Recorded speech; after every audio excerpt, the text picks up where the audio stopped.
Howdy, folks. Thanks for tuning in. My name's JB Zelke, and this is the Dusty Vaquero podcast. Punchy, poetic, pure.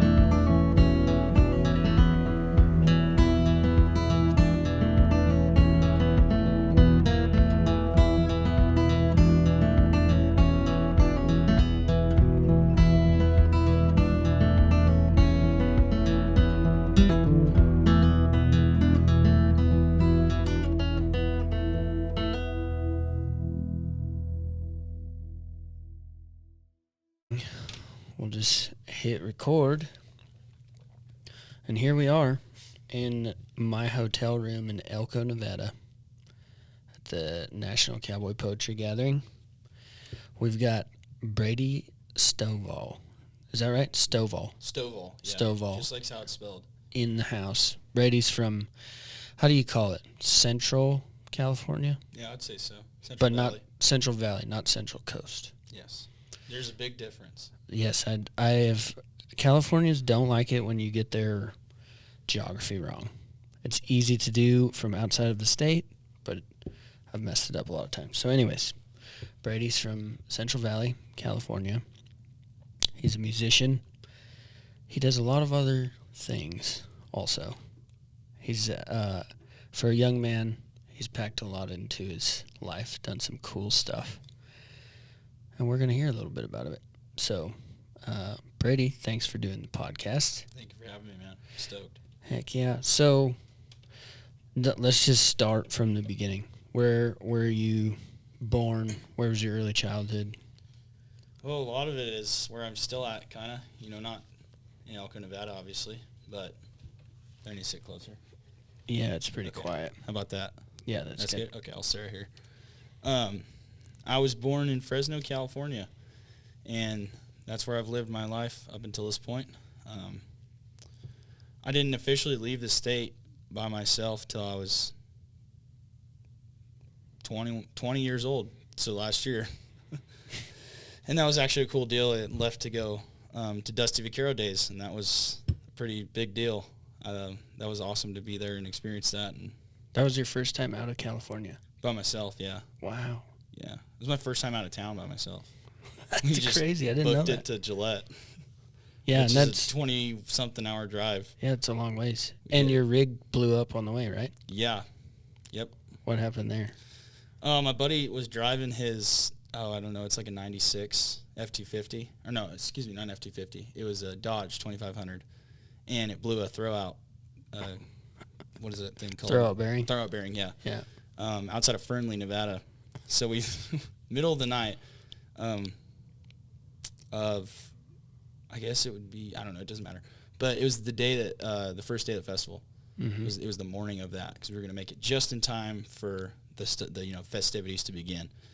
And we limped it back to Nevada and back to Reno in Nevada. And we parked up in a 7-Eleven for the night, waiting for the tow truck. And we fought off some hookers and homeless people. So specifically there was this one guy, and he was riding around on a skateboard with a bullwhip that he made out of paracord and chain. So yeah, there's some interesting folks out there in Reno, Nevada. Oh yeah. I'd never been through any of this country before, anywhere. I mean, the only other time than that I've been out of state was we went once for a family reunion, and that was in Tennessee. Mm-hmm. We flew and really didn't do anything other than stay at the YMCA.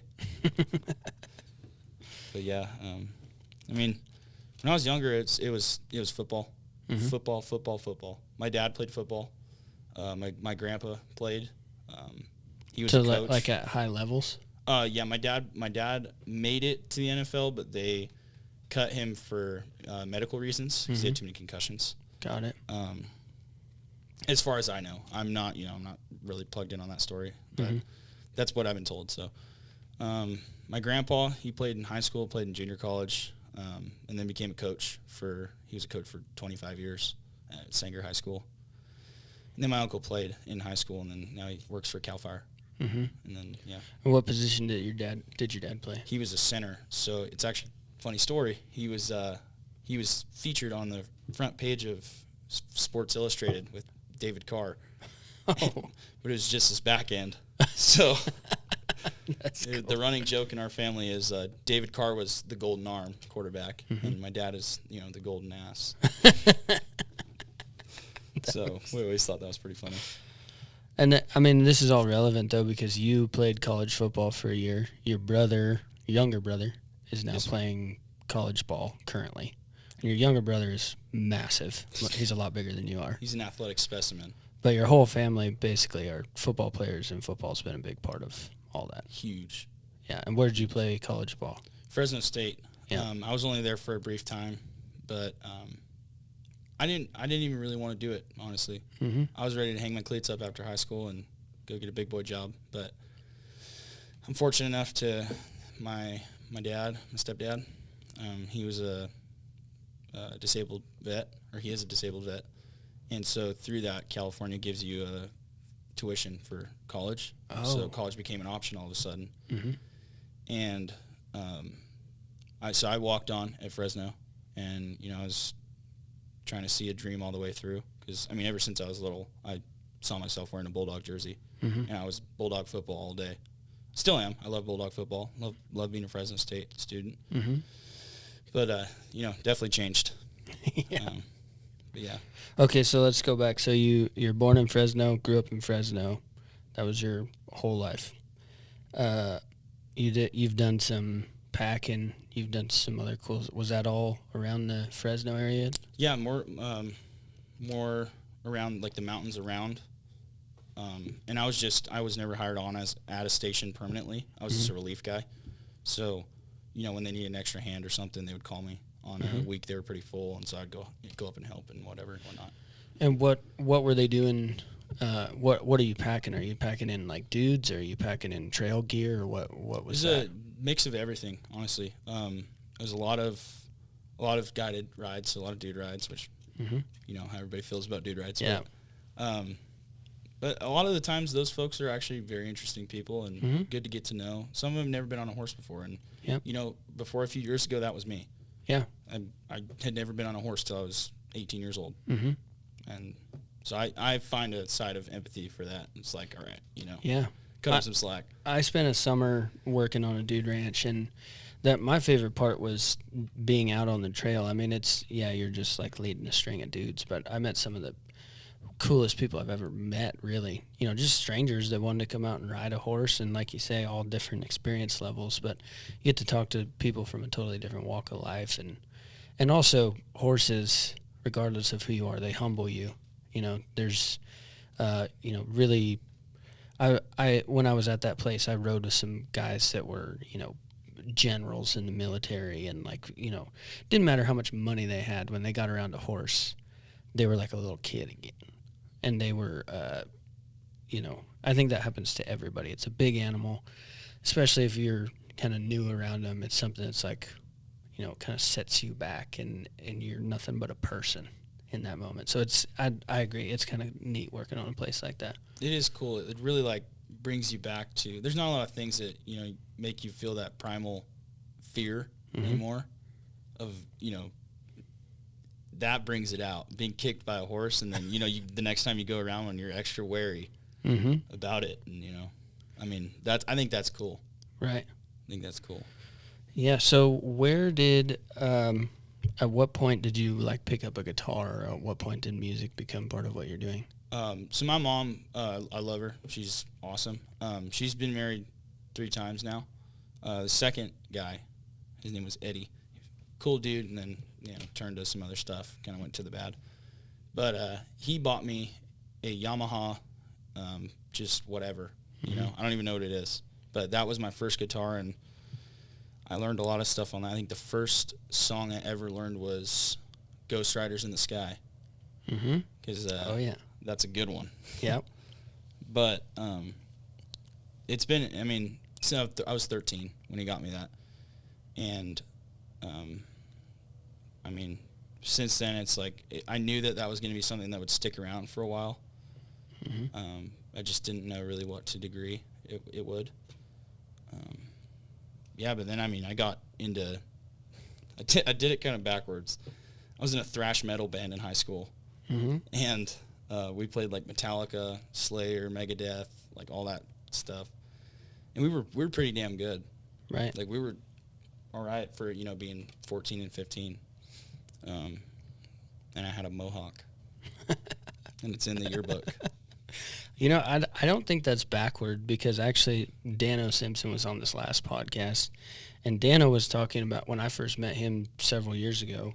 Dano had just left his like kind of career in a punk rock band, and that's not an uncommon thing that I've seen. A lot of artists, I mean, even to the highest level where you look at like Cody Jinks, has that sort of background, or what's his name, Aaron Lewis from Stained. He went back to, and punk, or I guess I don't know that much about thrash, but punk, at the end of the day, it's like kind of bucking the system, really, and just against the man, which cowboy music, Western music is not all that different from that. I mean, it looks a little bit different, but the message behind it is the same. So I wouldn't say that's backwards at all. There's quite a few artists actually that start out, in their more angsty years, I suppose, in that kind of like punk rock world. Yeah. And then they move over to that. Like Dano has several songs about that actually, but that's not an uncommon thing.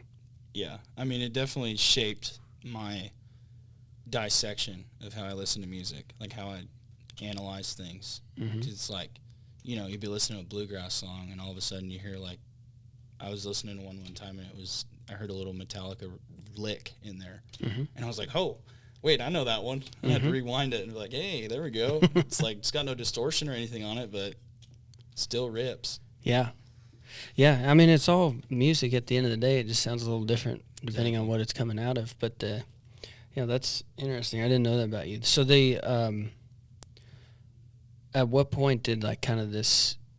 You've played some shows with Dave Stamey at this point, and you play a lot of his songs too in your sets, and he's been a big influence on you. So where did that kind of leap happen from thrash metal over to the cowboy Western stuff? A lot of it was, I had wanted to do rodeo since I was a little kid, but every football season would roll around, and my mom would say, if you get hurt, I'm going to kill you. It's like, it's kind of contradicted, but besides the point. But, we didn't have a lot of money when I was growing up, so we couldn't afford to do the rodeo, and football was free. And it was also something that was deeply ingrained in my family. So, it had its place in my life, and I'm really glad that it was there.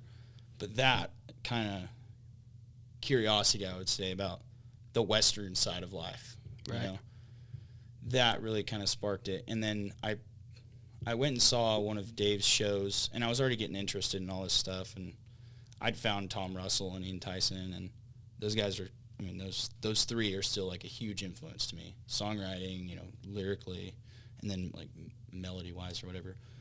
But I went and saw Dave at, I think it was a Lions Club dinner, and it was in Orange Cove, which might not be the way I'm pointing, but I'm pointing that way.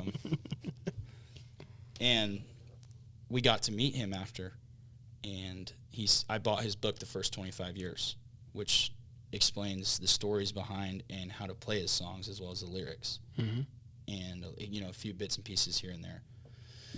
And that really, like, I want to play this guy's stuff because it's really cool. And I was completely lost on, how am I going to figure out how to write a song and this, that, and the other, because I'd written some songs, and to be honest, they were god-awful. They were terrible. I figured, if I'm going to play Dave's songs, I better be out there doing the thing. Big thing for me is authenticity. I don't care what you do, who you are, what, color, creed, or whatever. If you're authentic and you're not spewing me a bunch of BS, then that's fine. I'll take you at face value and respect you. But a lot of that stemmed from, I don't want to be your Morgan Wallen. I don't want to be, one of those guys. Right. That's like, okay, well, that guy's wearing, skinny jeans over. It's just like, come on, man. Right.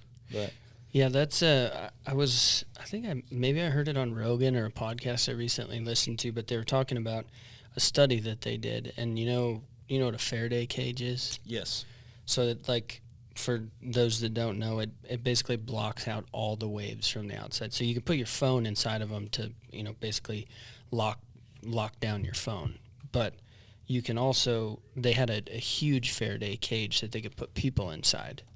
And they did this study where they could measure the kind of energy that people were putting off based off certain emotions. And you would think that like sadness or anger or love was the most powerful thing that people could feel. And what they found is that authenticity was actually like 100 times stronger than any of those emotions. It was an emotion that a stranger could pick up from a complete other stranger, and they could tell when somebody was authentic. So the power of authenticity is huge. I didn't know that, but that 100% rings true. Like, and you can see it in everyday life. Mm-hmm. You see a guy walking down, the road, and he's wearing some insane outfit, and you're just like, whoa! But he's walking with that, that macho stride. And yeah. Like, all right, cool. Yeah. You do you, man. Right. But a lot of like even the songs that I've written, going back to the original question, a lot of it has been derivative of a single quote out of that book that I got from Dave. Mm-hmm. It was, songwriting is like saddle making or leather work, and it was basically describing that if you write something down, never throw it away. Just put it somewhere else, because you never know where it's going to plug straight into somewhere where you might not expect it to, or and to connect that to the leather working or whatever. There's a lot of those old timers that have those scraps of leather that are just sitting around, mm-hmm. and they may find their use and they may not. But it's like, if they do, oh man, I'm glad I hung on to this piece. Right. If not, it's just another piece, which, still valuable, but maybe that's for next time. Right. And it was cool to talk to Dave about, like, once I actually had started, to be around him, how that songwriting process seeps into his songs. Mm-hmm. Yeah, I would completely agree with that. Like, all the Dusty Vaquero footage that I've ever shot, I've never once deleted a video. Even the mess ups or, pieces that probably will never get used, I don't delete any of it. And I keep it because down the road, I think it'll be cool to have, 20 years to look back at that sort of stuff. When somebody messed up a song halfway through, it's still really cool to be able to look at down the road. And so I would agree with pretty much any art. I mean, I know there are also people that are very much, if it's not perfect, they throw it away. I know lots of artists like that too. So I suppose you could take it for what it is. It's your art. So, but I fall into that school of thought too. I don't throw anything out. I think it's it was like we were talking about earlier. It's just either way you put it, however works best for you, honestly. But that's the way that I took it, and that's what's worked out for me, because it's happened to me on a couple different occasions where I wrote something down, and I was like, this is stupid. And then I maybe plugged it in somewhere else, and I was like, oh, this fits great, and it doesn't sound stupid. Right. Yeah, it's all context. Yeah. Exactly. So you recently, you have started rodeoing, and you said the hell with football. I'm gonna go learn how to rodeo. So what's that looked like? What have you been doing? I mean, as far as mindset wise, it's looked exactly the same. Attack it and leave no room for doubt that you did everything that you could to succeed. Mm-hmm. And right now, that last semester, which was the last 18 weeks of 2025 or whatever, I drew out of a lot of every rodeo. I drew out, and I didn't go. Mm-hmm. I didn't ride because I wasn't there, wasn't on the level that I needed to be to succeed.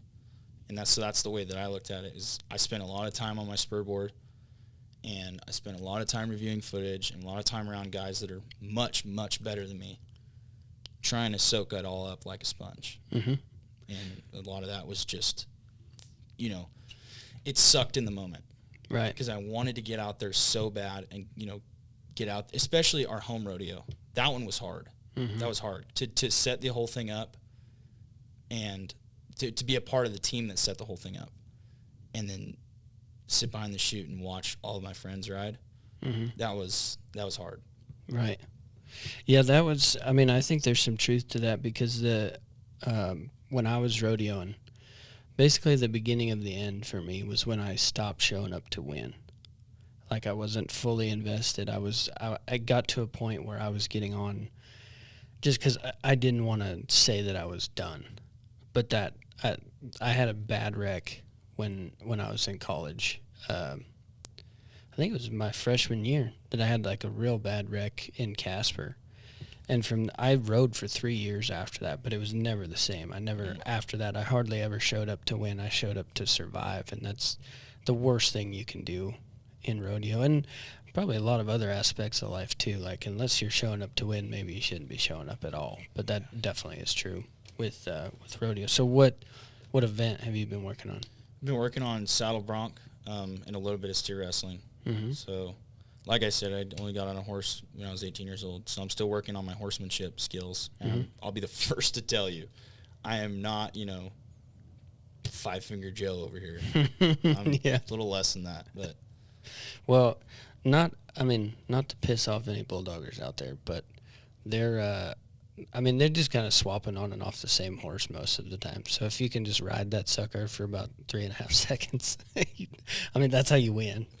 Heck yeah. As long as you can bail off it at the right time, make the right moves. I'm figuring out mostly focusing on the saddle bronc though. Yeah. Because so a little bit of backstory into how I even started with that. I had texted the coach about a year ago, and I was like, "Hey, can I be on the rodeo team? What do I need to do? Let me know, this, that, and the other." And he never texted me back. So I took the hint, and I was like, all right, well, I'm going to figure this out. And so August of last year, I just got fed up, and I was like, you know what, screw this. I'm going to go enter in my local ranch bronc competition. And I did. And first one I got on put me in the dirt pretty hard. But it was, I don't know, something happened, and I got a re-ride. He came out running and then full stop and then started bucking. I just went right over the front. I had a mouthful of dirt. But like I said, I ended up getting a re-ride, and they were like, oh, it's one of the nastier ones. And I was like, yes, because I was so pissed off that I just made a fool. And then there goes my shot of sending a good video to the rodeo coach and be like, hey, I'm about this, I want to be on the team. And I was so mad. And I was so happy after that when they gave me that re-ride that I got on that sucker and I just freaking gave it to him. I had everything that you could have thought that would go wrong reasonably went wrong. I had a really, really short rein, and my stirrup popped out, and I got a saddle horn enema. Yeah. And, just this, that, and the other. But I stayed on that sucker, and I was like, I'm not letting go until, till I see the checkered flag or I meet God. Yeah. Yeah. And, that one was all try. There was no skill involved whatsoever. But I was the only one that rode that day, so I won $2,000. And I was like, wow, I think I like rodeo. Sweet. That's funny that was your, like, I had almost the exact same experience in bull riding when I think I was 14 years old, and I went and got on, it was my first time getting on big bulls. I had rode steers up until that point, and I went to a school where we got on. They were, pups really in the grand scheme of things. They weren't rank bulls whatsoever, but they were full size, and they were scary for the first time. Yeah. And so I got on one, and I just got one jumped right out of the chute. And I got up thinking, why would anybody want to do that? Like, what are these guys thinking? But there's a bunch of other kids at that school, and they were more experienced, most of them, than me. And so we went back behind the chutes, and I was packing up my gear bag, and I was like, that's it for me. My rodeo career's over. And the coach came back behind the chutes, and he said, all right, who wants another one? And every kid raised their hand. And I looked around at all these guys, and I thought, well, I can't be a puss. So I was like, well, I guess I'm getting on another one. So I got on the second one, and I rode it. It was not a good bull. I barely stayed on, but I got off him without getting run over and everything, ran to the side, and I stood there, and I was like, oh, That's why people do That's this. why. That was so. My bull riding career would have ended one full-size bull in had I not basically looked around and been like, well, I don't want to be a coward if everybody else is getting back on. My life would have been totally different. Yeah. So but ranch bronc, a lot of that is just grit and try, especially at first. Obviously, you can get way better and get tapped off on some horses, and there's a lot of skill there. But you can also just bear down and hang on to one. And you're a fit guy, too. You're strong enough to just suck down on one of them suckers and stay on. I mean, yeah, that about sums that up, Yeah. And then I'd sent it to him. I entered in 2 more. One of them was in Sacramento as a free entry thing, and I just got chili whopped. But, I mean, it was a whole mess, and I'm not even going to go into that. But my saddle flew off. Oh, dang. And so I just went with my saddle. But, and then the second one, the one right after my first one, was in Springville. And it was kind of cool. I almost fell off and then got back on and then kind of gave him a little, what for? And ended up getting sick in there. And it was like, I don't know, it was like $400. And I was like, heck yeah. Gas money. So you're talking about the Fresno State rodeo team, right? Yes. And they have ranch bronc riding as an event? No. Okay. No. This was completely separate. I entered it on my own dime and all that, like on my own merit. And so if you're to ride on the team, they just have regular saddle bronc. Yes, just regular saddle bronc. But it was a thing to show the coach that I'm not afraid and that I'm about it. Because there's a lot of kids, which I understand now, being on the other side of that curtain. There's a lot of kids that want to do it but aren't about it. Sure. Oh, and yeah. It's everything. Tons. It's everything. Yeah. Yeah, I was just curious because, a lot has changed in college rodeo since I college rodeoed, but I didn't know if they had added ranch bronc riding as an event at college rodeos. And I'm sorry if it came across that way. No, that's the way it goes. You got to get started, and that's a great entry into it, especially when you can just grab your rig that you've already got instead of buying a $2,000 bronc saddle. Just get your feet wet. Yeah. I don't know. It worked for me. It really sparked it for me. Where it gives you, when you're looking at your horse that you drew, and I can't even speak on a saddle bronc because I haven't even rode in an actual college rodeo yet. But the premise is still here. It gives you that feeling of that first kickoff of a big game. Oh yeah, you're sitting on the chute and you're like, Yep, that's exactly I want right. you. You know what I mean? Yep. You're sitting at the kickoff. You're pointing at the guy in front of you. I'm like, I want you. Yep. And then get after it. That's exactly right. Well, and it's, I only played high school football, but the feeling of, like you're talking about the opening kickoff, like that first pop against a kid you've never seen in your life. Yep. And you're just, here we are. It's real now. And then your mindset changes, and it's very much like the gate cracking. Okay, here we go. Or and even getting down on the chute. Down. Yep. It all slows down. Yep. As soon as I got out of that, as soon as they opened the gate for the first one, it slowed down, and I was like, "Whoa, this is pretty cool." Slow-mo. I think the first 50, maybe 100 bulls that I got on, I just blacked out. I don't remember any of it.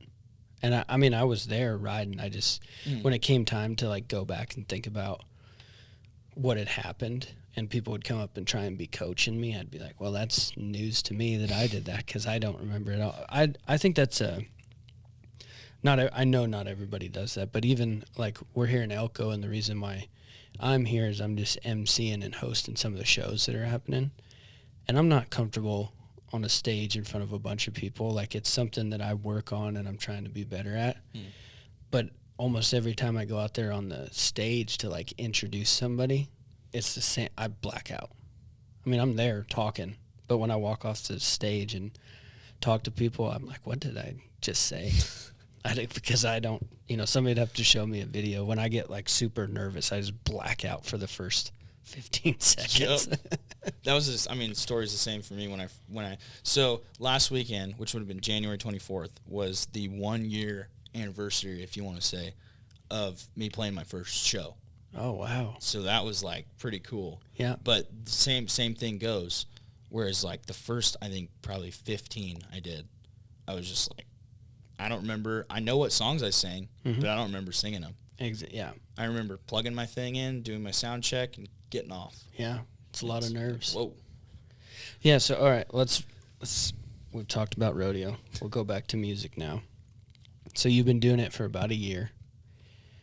What do you think as a guy that's just like you're doing very well for your first year. Thank you.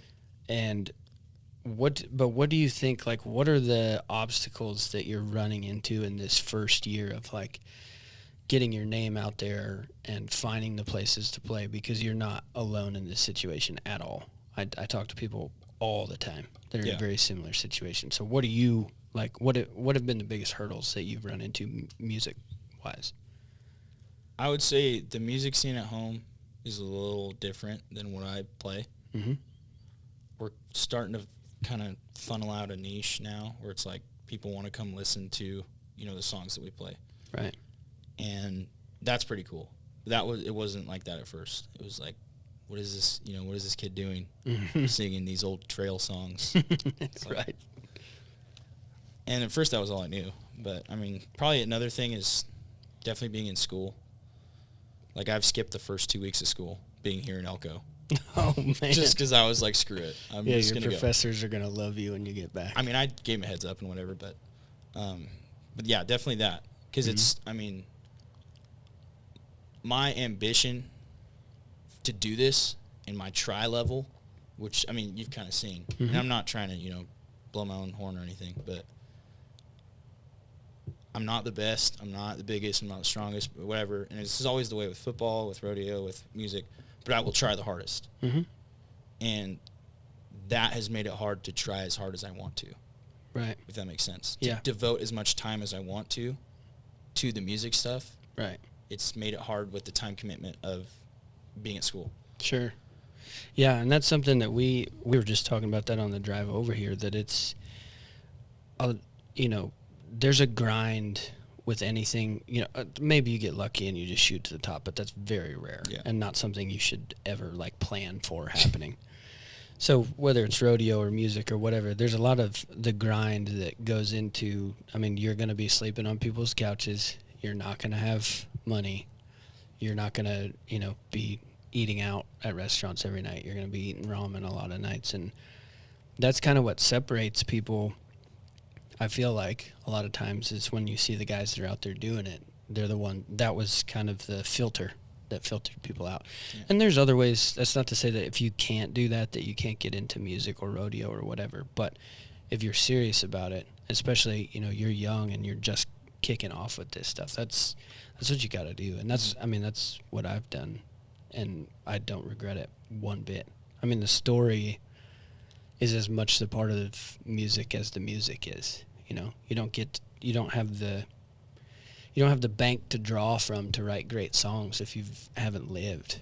That's a very common thing. That you see that all the time in Nashville. People have told me that they're like, there's all these incredible musicians in Nashville, some of the best in the world. Yeah. But a lot of them haven't gone out and lived lives necessarily worth like writing about. Yeah. And so going out and living a life like that, that's what makes you a great musician, I feel like, or just person in general, experiencing life. Well, it's like a steak, you want it well seasoned. There you go. That's great. But, I mean, it's definitely been really cool to see the veil kind of lifted on guys that I really, really look up to. Mm-hmm. Like, I really look up to Brennan for his songwriting, his melody, whatever. Brennan Scott Green. Yes, Brennan Scott Green. Yeah. And obviously I really look up to Dave. Mm-hmm. And, guys like that. It's cool to see the other side of that. Right. Where it's like, it's not always, eating out, staying in a hotel. Sometimes you're sleeping in your truck in the Walmart parking lot in Red Bluff. That's exactly right. That was last week. Yeah. But that being said, this is not complaining, because I love this. Mm-hmm. I love that I'm able to do this, and I love that I'm able to cut my teeth and just go at it full steam ahead. Mm-hmm. I'm just frustrated that there are things holding me back. Yeah. And they're good things. And sometimes, it's life. You're going to have good things that sometimes you have to say no to, mm-hmm. and other times you have to just live with. Yeah. Yeah, I mean, really, it's a good problem to have so many opportunities at once. That's the way you got to look at it, at least. Like, those are good problems to have if those are the problems you have. But it's definitely, you have to make choices, and that can be the toughest part. And that was the bottom line. I don't want it to come across like I'm complaining, because I'm not, because I'm loving every minute of it, man. Mm-hmm. Like, it's so fun. So fun. And it's especially worth it when, coming to Elko, I knew 4 people.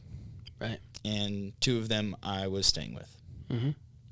And to see people enjoy the stuff that I'm playing, especially the stuff that I've written, and like we were talking about earlier in the car, people that you don't know have no obligation to come up to you and tell you that you did a good job. Mm-hmm. Like, even if it's just to make you feel better, they have no obligation to do that. And it makes it so much more worth it when people are smiling and enjoying the time and dancing. And then, you get a few folks that come up, hey, great set. That was really awesome. It's like, yes, this is what it's for. Yep. This is awesome. That's what makes it worth it to me. Absolutely. Yeah, that's and yeah, I mean, part of it is just hanging too. Like, you get a bunch of gigs out of just being around, mingling with people, and it's all about networking and meeting new people and letting them know that you're out here trying to make something work. And there's a lot of people out there that are willing to give you a shot. And let's see what happens. We should have just not talked in the car and just saved it all, because we're just rerunning right now. But. Yeah, that's very true. But no, everything that you just said is right on the money. Mm-hmm. That's another part. Like I said it in the car. My other favorite part of it is hanging out and doing these jam things. I don't have a lot of people to play with at home. That we're not really jamming bluegrass in Fresno. Right. I mean, some people are, but I don't know them. Mm-hmm. So. Yeah, and it's I think it's it's important. It's something to strive for, to be the dumbest guy in every room that you're in. Not that you're dumb, but you're surrounded by people smarter than you. And same thing, not necessarily intelligence related, I suppose, but with music, like, to be the worst player in the room, to be the least known musician in the room, that is not a bad thing at all. You're surrounded by people that you can watch everything that they do and learn from every single one of those people and learn something. Well, exactly. Like last night, me and Paul were over at the Western Folk Life Center. Yeah. Paul from Independent Ironwear. Independent Ironwear. Yeah, dog. Yeah. But I was definitely, I was bottom rung on the ladder in that room. Those are some talented players with some great voices. Yeah. And even just sitting there for, I don't know how many, we were there for a couple hours, but sitting there, and by the end of that jam, or whatever you want to call it, I was a lot further than I was when we started. Mm-hmm.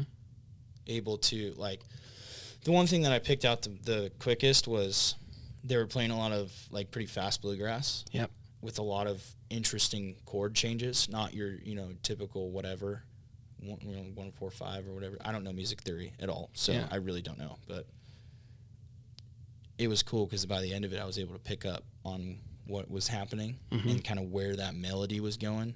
Yep. Even if I didn't know the song. And so, that right there made that worth it alone. Oh, 100%, yeah. But also just, being able to hang out with those guys. We're all smiling. We're all having a good time. We're all singing our hearts out. Yep.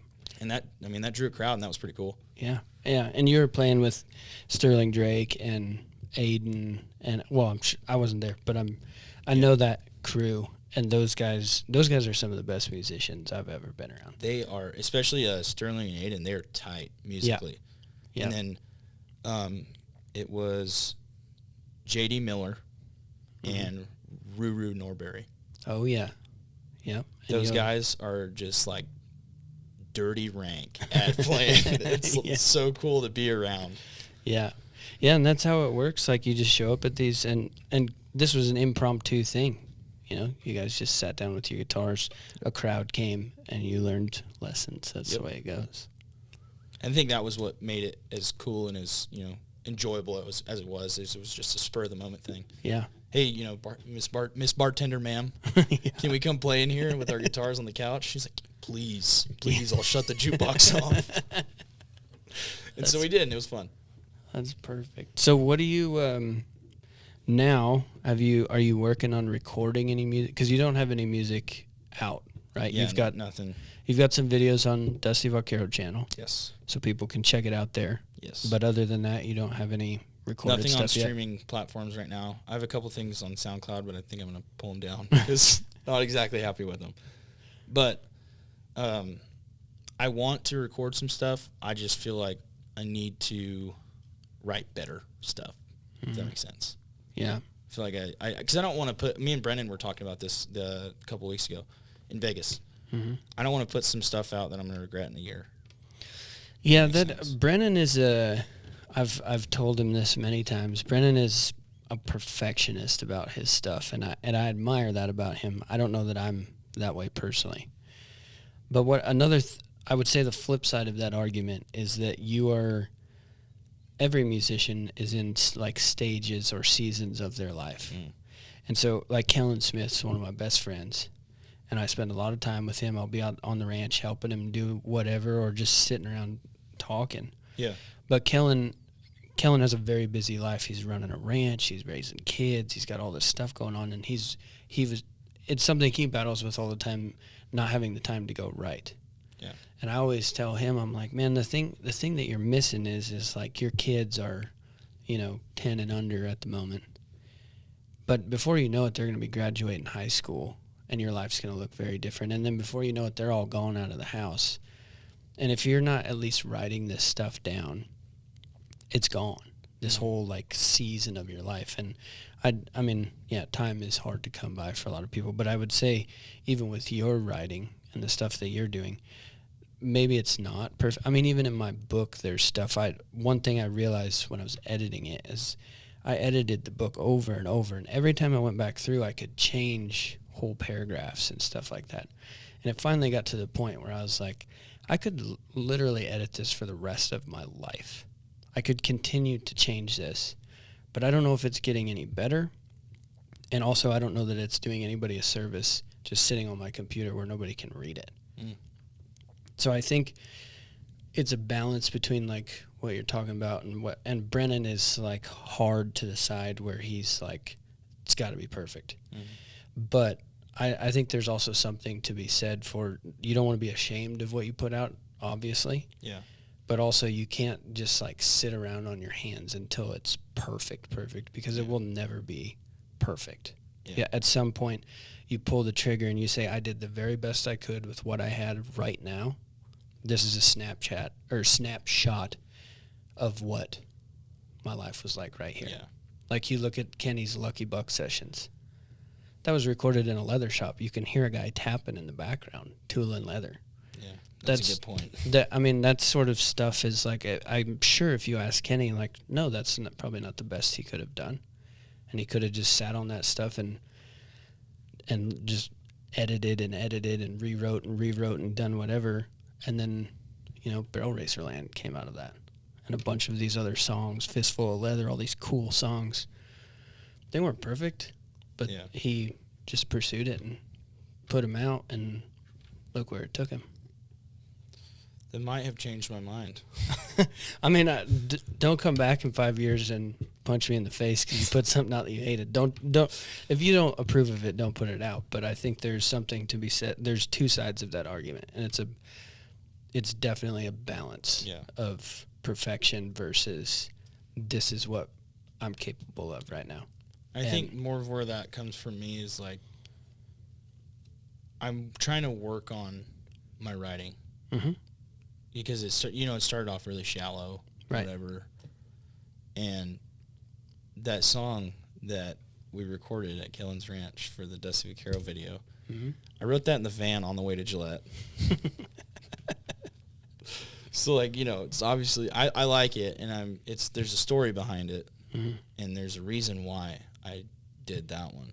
Right. And you could see like kind of the emotion through that one. But that being said, there are things that I've changed about it now.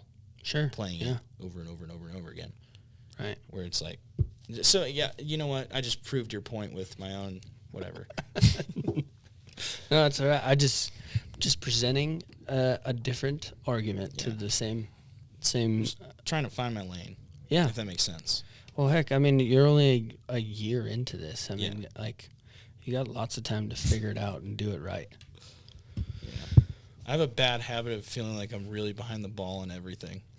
Yeah, I know the feeling. I feel the exact same way all the time, that it's like, that's a tough thing, especially like comparing yourself to others. Yeah. Like, that's not a healthy thing to do. It's thief of joy. Yeah, exactly. I mean, it's almost impossible not to Yeah. do, but it's something I work on that regularly, to not compare myself. Yeah, so. But to answer your original question, I do want to get some stuff out. Mhm. Like, I would really love to go and spend, a day in the studio and record and track some stuff and put it out. I just am a little confused about how to go about that. Sure. Yeah, that's a big. I think you're not alone on that. There's a lot of people that I talk to on a regular basis that are like, man, how do I do this? It's a daunting task to do that. And then once you've done it once, twice, 3 times, it just gets easier and easier. And as you meet people that know how to record and that's their business and stuff, it's part of music for sure. Yeah. Well, I'm sure it'll be out. I'll figure it out. Fairly soon we'll get it done.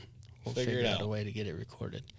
Because you've got some great stuff, and almost everywhere that I go, if people know who you are, if I bring your name up and they go, oh yeah, I saw him wherever, I saw his video, every time it's positive feedback. People like it. Sweet.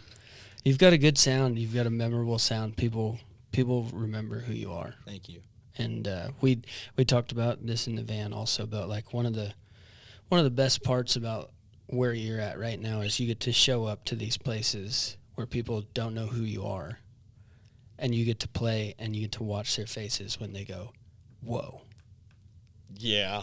Like that's a pretty cool feeling, because eventually that will never fully go away, but someday you're going to walk into a room and everybody's going to know who you are, and nobody's going to go, whoa. That's the dream.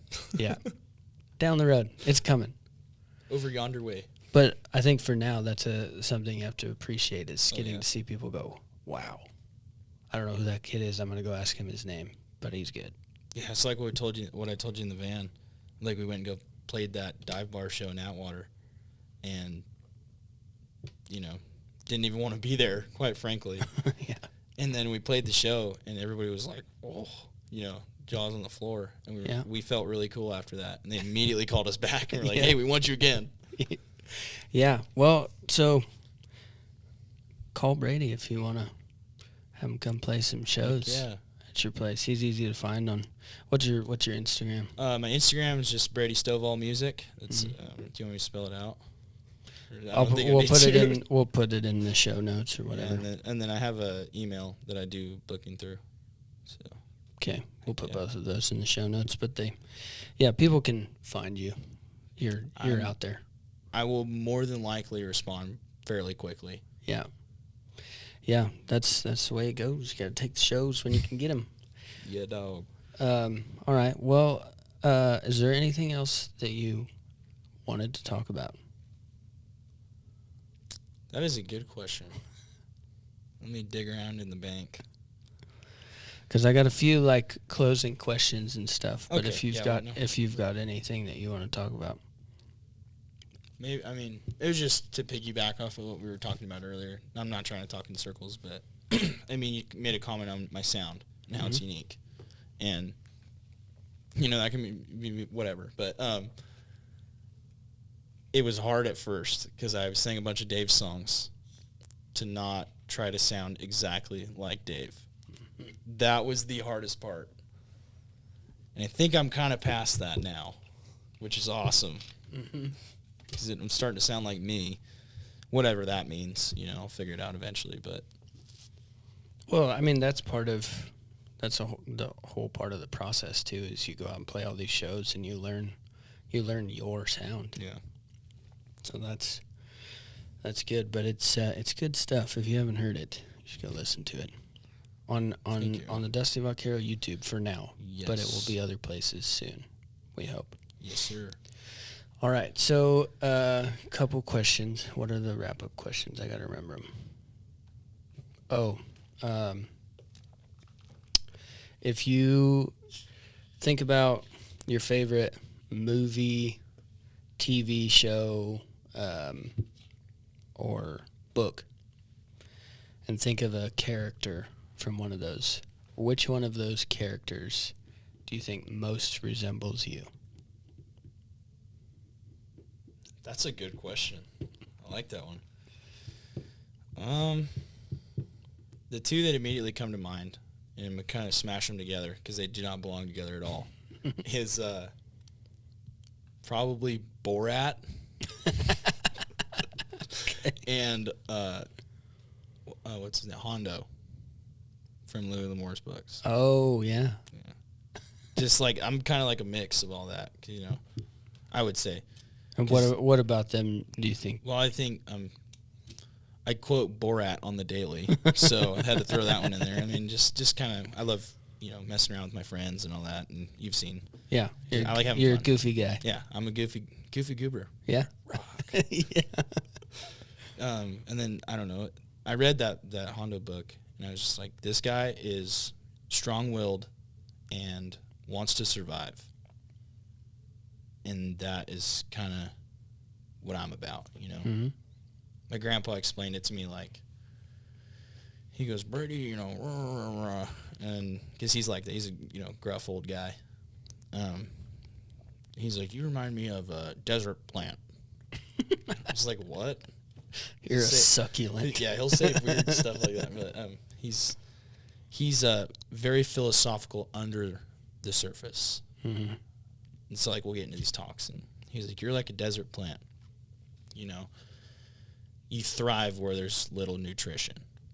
And you thrive in that arid, dry, dead place. If that makes sense. You're able to. I mean, sure, it'd be great if someone transported you home in a little terracotta jar, Yeah. put you on the windowsill and watered you every day, but you're able to, and there's a lot of folks that aren't. And so I took that as one of the biggest compliments I've ever had. Yeah, I think that's a great great compliment. That's cool thing. that was the reason why I'll show you this. I got this tattoo. My mommy paid for it, but it's got a Joshua tree on it. Yeah, and that was what he said. It was a Joshua tree. He said, "You're like a Joshua tree." and then there's a coyote on there too, because he said that the coyote is the last thing from the true version of the Wild West. Yeah, and he said that's you. Like we always have this talk of, oh, well, you're born in the wrong generation, and there's a lot of folks that say that. Mm-hmm. But he's like, no, you were born in this generation to keep that way of thinking alive, and to keep people on their toes, and saying, hey, this is how it's supposed to be, and to not necessarily defend the status quo, but to keep people honest and real. Yeah, and that was like, whoa, that just punctured me. That's no joke. Dang. That's that's the best answer I've heard to that question. That's awesome. That was a good question. Yeah. I didn't come up with it. I stole it from somewhere. I heard somebody ask very that. Nice. Yeah. Okay, last question. Hit me. You're on death row. You're in a cold, dark cell. You're going to hang at the end of the day. They come to your cell, and you get one final meal and one final song. What are they going to be?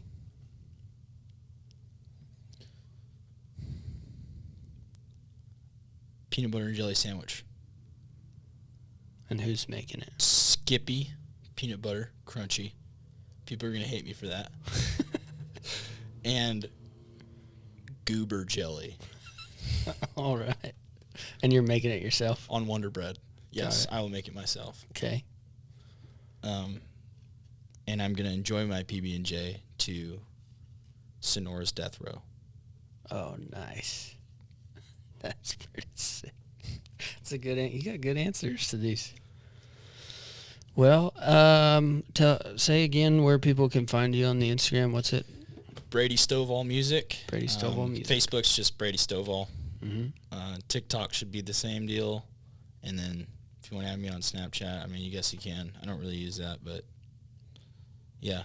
Yeah, but if you're playing shows, they'll be on the social medias. I'll be out and available, and working on cooking up some merch designs because everybody's been asking me. Mm-hmm. Not everybody, all my friends, but yeah. So we're working on some big stuff. Sweet. Trying to get the ball moving. Like we said, not not pushing the ball while it's already in motion. We're making the ball move. Mm-hmm. That's what it's going. That's part of the deal. So you've got merch coming out soon, hopefully. You've got shows. They're not just in California either. All over the West playing shows. People can find that on the social medias. And we're working on cutting some music. And, well, I appreciate you doing the podcast. This is sweet. Thank you for having me. This has been awesome. Heck yeah. All right. Talk to you next time.